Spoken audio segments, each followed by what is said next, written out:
Hi viewers, Andarki Namaste. My name is Das Todi. Currently I am in Vishwadharani Company's Prekshita Project 1 Phase 1 and I am on the overhead tank and Phase 2 and it is a HMDA layout which is situated in BB Nagar. BB Nagar లో ఉంది.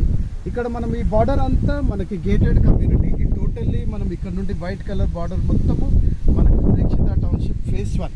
ఇక్కడ orange main gate, అది main entrance, అది east సైడ్లో ఉంది. అది ప్రేక్షిత gate 1 అది. తర్వాత మనకి ఇక్కడ సైడ్ సౌత్ గేట్ ఉంది. తర్వాత అక్కడ ఫేజ్ 2ది ఈస్ట్ గేట్ ఉంది. మనకి అక్కడ ఆరెంజ్ కలర్లో స్ట్రైప్స్ ఉన్నాయి. ఫేజ్ 2 ఇక్కడ మనకి డెవలప్మెంట్లు చూడొచ్చు, ఈ రోడ్లు చూడొచ్చు, మన కార్స్ పార్కింగ్ ఉన్నాయి కదా. ఆ షామియానా టెంట్ ఉన్న ఏరియాలో ఇప్పుడు కస్టమర్స్ లాంచ్ ప్రెజెంట్లీ అక్కడ కస్టమర్స్ ఉన్నారు, బుకింగ్స్ జరుగుతున్నాయి, కస్టమర్స్ డిస్కషన్స్, డౌట్స్ క్లారిఫికేషన్, ఏమున్నా